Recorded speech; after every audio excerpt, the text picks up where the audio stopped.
Greetings everyone. I welcome you all to the session 5 of the week 2 of the course Retail Marketing Strategy. So as far as this session is concerned, we'll be learning about another important facet of retail management decision process, which is all about understanding various retail formats that exist in the retail dynamics today, or what is being offered by the retailers to customers with respect to various options as far as the retailing formats are concerned. Now along with this, we'll also be discussing about our two exciting elements, which is extra fodder for thought and learning something new. So for this session, extra fodder for thought is all going to be about a product which has been developed from trash. And trust me, you will be fascinated to see the kind of product category that we'll be discussing in today's module, and which basically has been developed from trash. This is definitely going to be something unexpected as far as our learnings are concerned. Along with that, we'll be again getting back to the facet of learning something new, which is about go error and drop error for this session, and these two terms can be aligned with the new product development process. Now precisely when we talk about types of retailers, what we have is store based, non-store based and service based.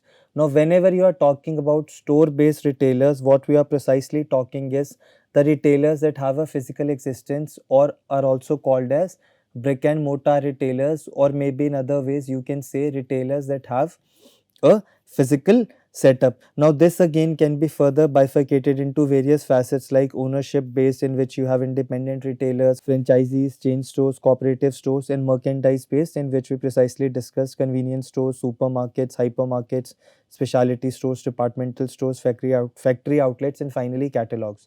And when we get to non-store based, what we precisely discuss is the retailers that technically or majorly don't use a physical setup to sell products. Let's say online retailing, all these players like Flipkart, Amazon, Myntra, all these basically operate majorly online. Apart from that, direct selling can also be used as one of the ways of non-based retailing. Kiosks can also be considered in ways in this example, or vending machines. And finally, we get to the facet of service-based retailing, which is all about all these commuting services that you enjoy like Ola and Uber. Taking diagnostic services from a doctor can also be considered under this. Going and enjoying a meal at a restaurant is also going to be a part of service-based retailing. Even the lectures that you attend are all a part of service-based retailing.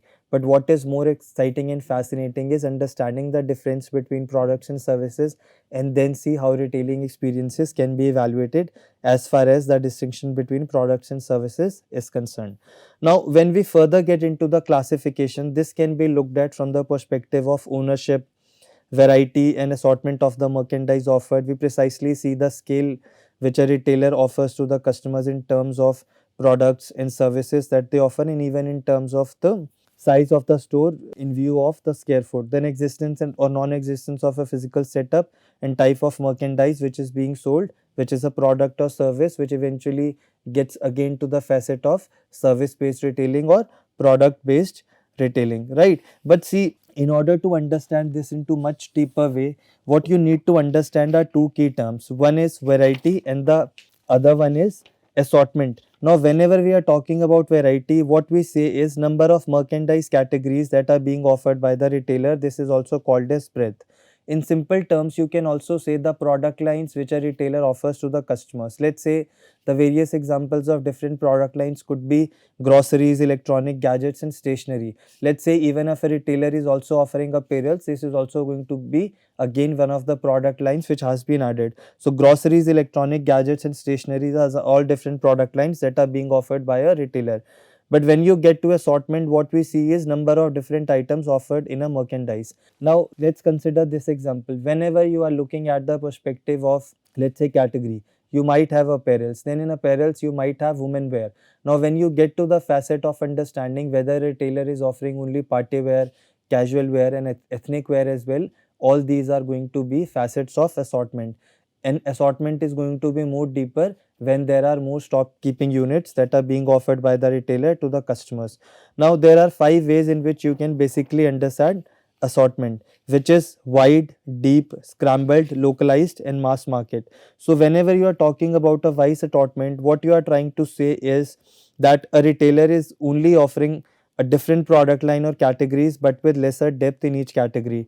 which means it aims to provide more variety in the type of product lines offered but does not provide a high number of products in each product line, which means you might have only 2 3 stock keeping units as far as different product lines are concerned, right? Let's say there is a grocery store that provides a lot of different products but only stocks 1 or 2 brands for each type of product, right?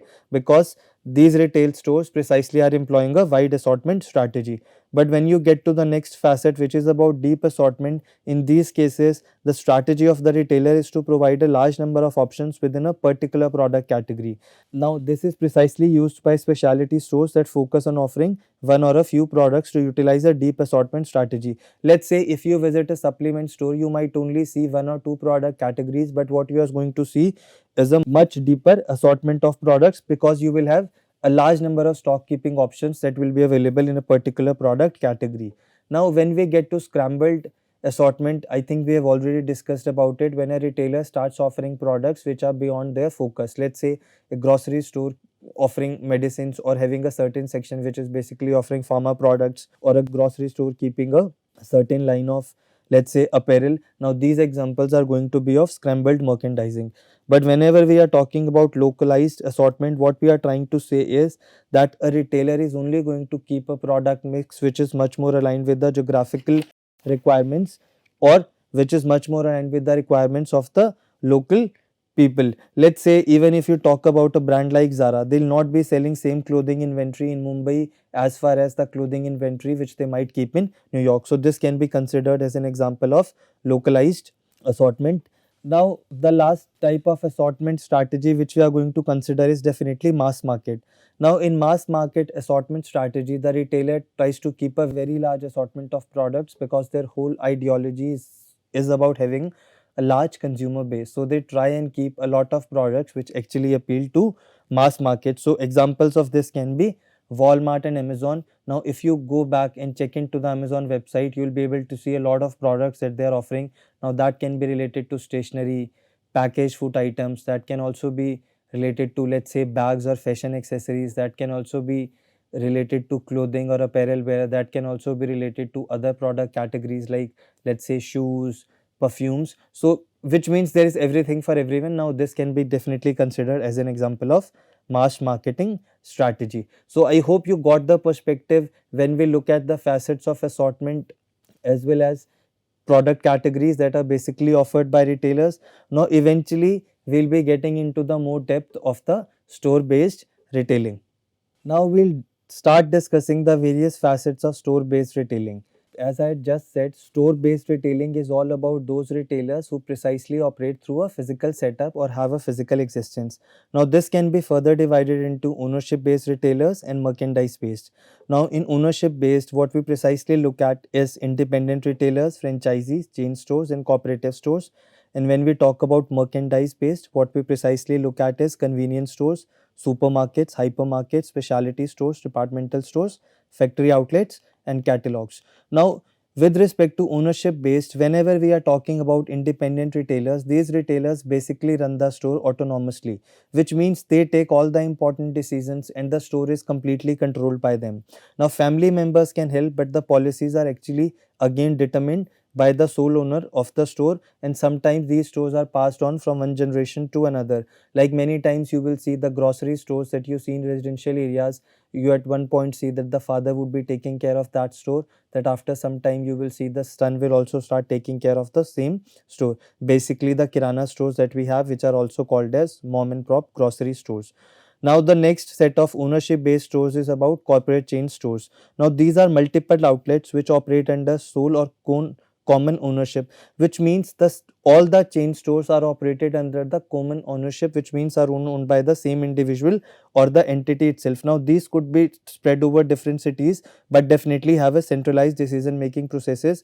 Now this can be with respect to defining and implementing strategy, or also with respect to taking day to day decisions. Now various examples of corporate chain stores that we can consider is Westside, Shoppers Stop and Food World. Now what you see on screen is the snapshot of Shoppers World, which is basically a very popular chain stores as far as India is concerned. Now if you look below, what you see is even today chain stores try and offer a very heightened experience to the shoppers, because you can see the snapshot has been taken from the Shoppers Stop website, and what they are claiming is they are offering authentic products which is 100% original. Again, they are trying to kind of have that as their unique selling proposition. Free delivery of the products. Now what you see is a star. Now this could be dependent upon the cities from which orders are placed. Some cities might have 1 day delivery options, some might have 2 day, and this can even go to 3 days. Easy exchange and return. Now this has become very important for all the retailers with respect to the developing gamuts of online retailings, which actually take products with a no questions asked policy. So even physical retailers have to adopt this now. Express store pickup, which means you can have a click and collect strategy and you can pick up products from the store itself. Another benefit which they are providing with respect to their apparels segment is free alteration at store. Now you can see even the chain stores are competing with all they can and are trying to offer a very heightened and the best of experiences to the shoppers. Now when you move further, what we look at is basically franchisees. Now these are precisely tightly knit group of enterprises whose operations are directed and controlled by the franchisor. Now this basically forms a contractual agreement between the franchisor and franchisee. Now this can be related to sharing of profit, sharing of expenses with respect to marketing and operative mechanics of the store. But more or less in this cases, a franchisee is always supported by the franchisor. Now the examples that you can have with respect to this are McDonald's, Haldiram, KFC, as well as you also see one of the snapshots of a kids school, which again is one of the very popular examples of the franchisees as far as retailing dynamics are concerned. See, but in this case you might be wondering what is the difference between a franchisee as well as a chain store. So we'll be talking about that in brief now. Now when we talk about the differences between a franchisee and a chain store, one of the facets is about ownership. In case of franchisee, each franchisee might have its different owner, whereas in case of chain stores, there is only one owner, chain owner, who retains the full ownership as well as the control. And even with respect to profits, there can be a split between the franchisor and franchisee in case of the franchises, whereas in chain stores all profits are retained by the chain owner itself. Even in case of a franchisee system, the risk is shared between the franchisee and the franchisor, right, as he or she also doesn't command the full control. Whereas in case of chain ownerships, the whole risk is borne by the chain owner itself. As I had said, in case of a franchisee system, there is definitely going to be a some arrangement for sharing of expenses also. Now that can be related to operations, marketing or daily basis, or the expenses related to running the store on daily basis, whereas in case of chain stores all expenses are borne by the chain owner itself. But one differentiating factor is that in case of chain stores you can bring a very high level of consistency with respect to providing services, offering products, and also you can have a major control over the ambience. But to an extent this can also work in franchisee stores depending upon the agreement or the contextual agreement which the franchisee or the franchisor share. Now when we move further, what we look at is consumer cooperatives. Now these are owned and run by the consumers to provide products at reasonable prices. Examples of this in India can be Apna Bazaar and Sehkari Bhandar. Now the advantages that you have for cooperative stores are they avoid complete intervention of middlemen, which means the costs are reduced and the benefits are shared by the cooperative members and then passed on to the consumers. Also, these are precisely opened at convenient locations. The people who come together and form these consumer cooperatives have limited liability, which is again limited to the level of capital that they contribute. These are managed democratically and basically use a voting system with respect to deciding upon the major decisions which might impact the functionings of the stores on a broader level. But the disadvantage is these people usually don't have that essence of advanced managerial skills, how the stores can be run. So I think you gained some perspective about consumer cooperatives as well as chain stores, franchises and independent retailers. So what we are going to discuss now is the classification of retailers on the basis of merchandise. Now we'll be differentiating retailers on the basis of merchandise that they offer. So the first category that you have is of supermarkets. Now these are basically large when it comes to the space that they have in terms of square feet and usually rely on low cost, low margin, high volume products, which means they'll be basically involved in products which usually have a very high turnover, which indicates people would come and buy them on regular basis. That's why their turnover is very high, but they indeed have a very low margin, and these are precisely self-service stores which are designed to meet the total needs of food and household items. In terms of percentage, In supermarkets, 70% of the selling space is actually reserved for food and grocery items. The examples of this could be Star Bazaar and DMart stores, which are very popular as far as India is concerned. Down the next category that you have is of super centers. Now, in terms of space, which is precisely looked at from the perspective of square feet, what they have is 1,85,000 square feet of space, and these are precisely large stores.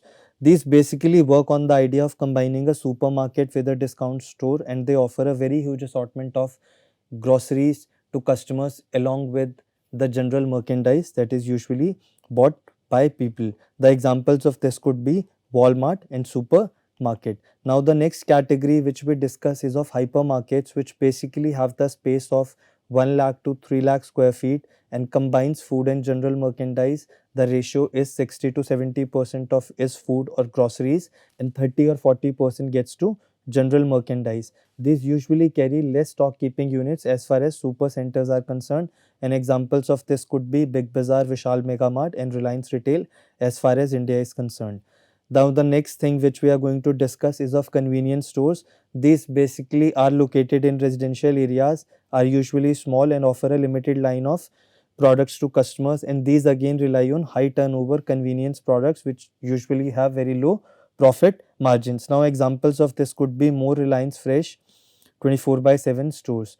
Another set that you have is of discount stores, which offer a very broad variety of merchandise but definitely rely on limited service, low prices, low margins and high volume stores. See, one facet is these are anyway discount stores, right? So they keep, like, you have a no frills airlines line which you are not provided so many services but the cost of the ticket is less. These operate on similar lines. There are very limited services and that gets then translated into cost savings for the customers. Then what we get on to is off-price retailer or factory outlet. These precisely sell leftover goods and have irregular merchandise. Now, when we talk about irregular merchandise, what we are trying to say is, let's say if there is a off-price shoe store, then for certain stock keeping units you will see that only size 7 or 8 is available. Then for another stock keeping units only size 5 or 6 is available. Now, this can even be applied to merchandise, like for some t-shirts you might only have size L and for some you might have only have small. Now, the prices in factory outlets are usually less than the retail stores. Now, examples of this could be Nike factory outlet and Bombay Dyeing factory outlets. These are usually located in suburbs or outskirts of the city, which eventually also helps them to control the cost of operating stores. And finally, we get to departmental stores, which offer a very broad variety and deep assortment of products to customers. They also offer assisting services with respect to taking information about products or taking assistance of the sales staff in making right product choices or even taking demos of certain products. Now, these stores are basically organized into different departments for displaying merchandise, and in order to deal with eroding market share, departmental stores today are focusing on exclusive merchandise, undertaking creative marketing campaigns and also trying to expand their online presence. So, the example of this can be Max Fashion and Pantaloons as far as India is concerned. Now, whenever we are talking about specialty stores, the specialty term anyway indicates there is something which is going to be special with respect to product offerings in these particular stores. Now, this specialty only indicates that they only deal in depth with any one of the product categories or items, and they have very limited number of complementary merchandise and offer high level of services. The examples of this could be Fab India, Archie's, Toys R Us and Hamleys. Like when you talk about Hamleys, they only specialize in offering toys to the customers, Archie's, gifts and greeting cards and all such products. But when you talk about Fab India, though initially it started by offering only ethnic wear, now they have expanded to a lot of product categories now that can be related to clothing with respect to men, women and even kids, home and living or furnishing items. They are also selling furniture, personal care products. Now that could be a toothpaste, shampoos, soaps, also food items, packaged food items. Then they also offer a lot more collection of products and services which you go and check after visiting their website. The only idea of showing this particular snapshot was to show that you might have retailers evolving over time and offering a lot more products and services to the customers in order to capture a larger market share and sustain for a longer times, as well as keeping their profitability intact. Now, another category which we are going to discuss is of category specialists. Now, these offer narrow but deep assortment of merchandise. Like, let's say you have pet shops which only deal in products and services which are basically used by pets, or old heritage store which might be selling only products that have that angle of heritage with them. Let's say some old clocks or some old furniture items or some old articrafts or some old utensils and all those things. So the snapshots that you see are of petshoppingindia.com and PetSmart, which are two very popular category specialists as far as the market of pets is concerned.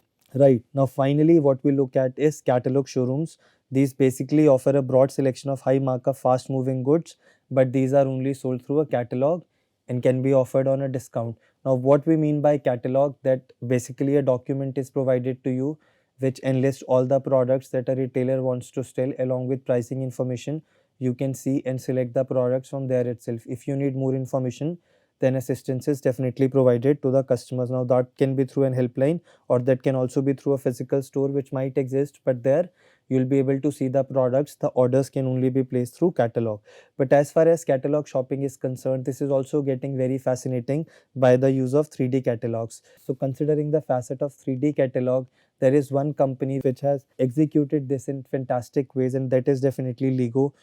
And we'll be looking at this video now. This has been derived from the official YouTube channel of Lego, and you'll be able to see the magic of the 3D catalogs and how they can be so fascinating and stimulating for the customer. So please have a look at this video and then we'll be moving forward.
So I hope you really enjoyed looking at the video of the Lego as far as their 3D catalogs are concerned. So the whole idea of 3D catalog is to offer a immersive and stimulating experience to the shoppers, and this can also be translated into a feel-good factor, also helping customers to understand or diagnose the products in much better ways and eventually leading to a positive attitude and eventually conversions with respect to buying.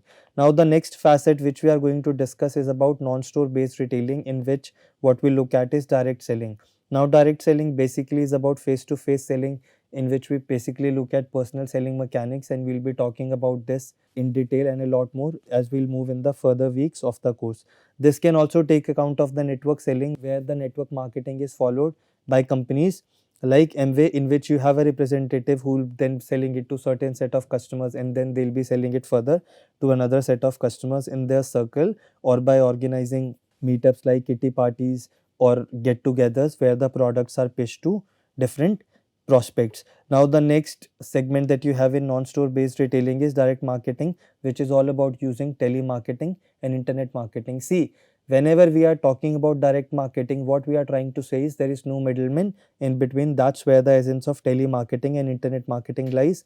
And as far as internet marketing is concerned, we'll again be talking a lot more about online retailers, what are the facilities that they offer and how they differ from traditional brick and mortar stores, and what are the challenges that online retailing has brought in for the retailers. We'll also be talking about this a lot more as we'll move in the further sections of this course. And finally, we also look at vending machines and also postal orders, but postal orders don't exist as of now. The only reason why I kept this is to kind of give you an opportunity and go and discuss more about this with your grandparents and parents, and they might have some examples to share about as far as postal orders are concerned. But whenever you are talking about vending machines, this also has been kind of adopted widely in the country, and one common place is airports. If you have been at airports, I am sure you must have seen some kiosks with respect to selling chips, water or some beverages. Now Xiaomi also introduced vending machines in India for selling smartphone accessories and also smartphones, and the same was adopted by Baskin Robbins as well as far as vending machines are concerned. But I want to leave you with one thought. I want you to think about what are the benefits of vending machines with respect to other retailing formats, or if you think there are any disadvantages as far as the vending machines are concerned, and I'll be happy to read about your views on the same in the forum section.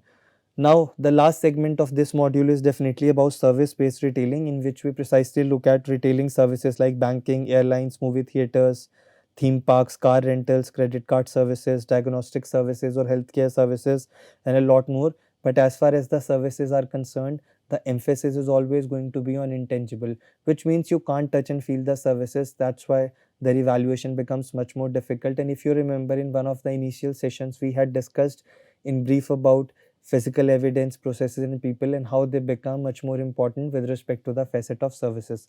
But as we'll be moving forward in the consumer behavior part, we'll be again looking at the retailing from the perspective of products and services, where we'll be looking at the key difference as far as the products and services are concerned. But the whole idea is to give you a perspective that product based retailing and service based retailing definitely require different kind of strategies, not in terms of evaluation, but it also in terms of how you create enhanced, satisfying or delighted experiences for your shoppers. So this is definitely going to be a key discussion point as we move forward.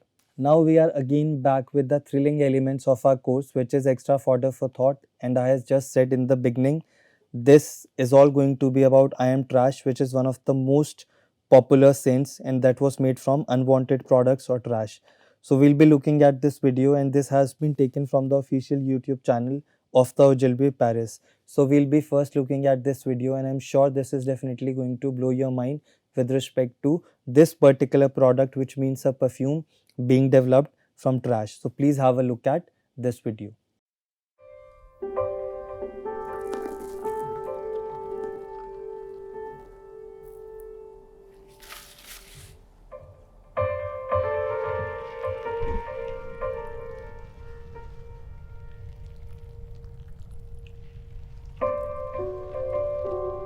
Trash.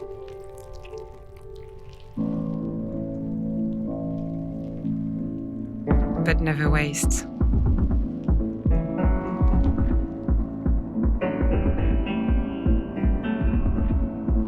The most wanted scent, made from the unwanted.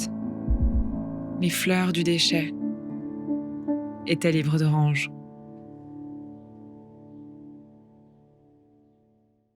So I really hope that you enjoyed looking at the video. Now we'll be moving to our next thrilling element, which is learning something new. So as far as this module is concerned, we'll be learning two new terms, which are go error and drop error. Now these both can be aligned with the new product development processes. Now go error happens when any strategic group or people who are involved in the development of products permit a poor idea to move into development, and this definitely can be very costly, because you might be spending a lot on developing prototypes, launching products in market, going for a very high commercialization. So all the resources are definitely going to be a big waste. And drop error happens when you dismiss a good idea. Do you know that there is a very popular show called as Friends? In its initial screening, or when a few shows or episodes were developed, many people felt that this show is definitely not going to work with people, and we all know that today it is considered as one of the cult shows. Now if that show would have been dropped at that time, that would have been considered as a drop error. But frankly speaking, there is no fixed formula as far as the go error is concerned, which means like you might take even a poor idea forward and it might work if later on other things are put in place or creative processes are adopted to improve a product or maybe align it with the needs of the customers. The same happens with go error. So there are no fixed formulas for figuring out these, but the whole idea is the marketing approach should definitely be very strategic, which means the required amount of research should be conducted in a very systematic and scientific way. Let's say by taking consumer interviews, by doing a quantitative analysis, or maybe hiring anthropologists to understand how people use certain products or how they behave in certain social situations, or many other ways which can be figured out or adopted to make sure that the possibility of both go error and drop error can be avoided. So I really hope that you enjoyed learning about these two terms. So now we'll be again meeting in next week, and we'll be talking about the remaining part of retail management decision process. So looking forward to meeting you soon in the next lecture. Wishing you a good day ahead as of now. Thank you.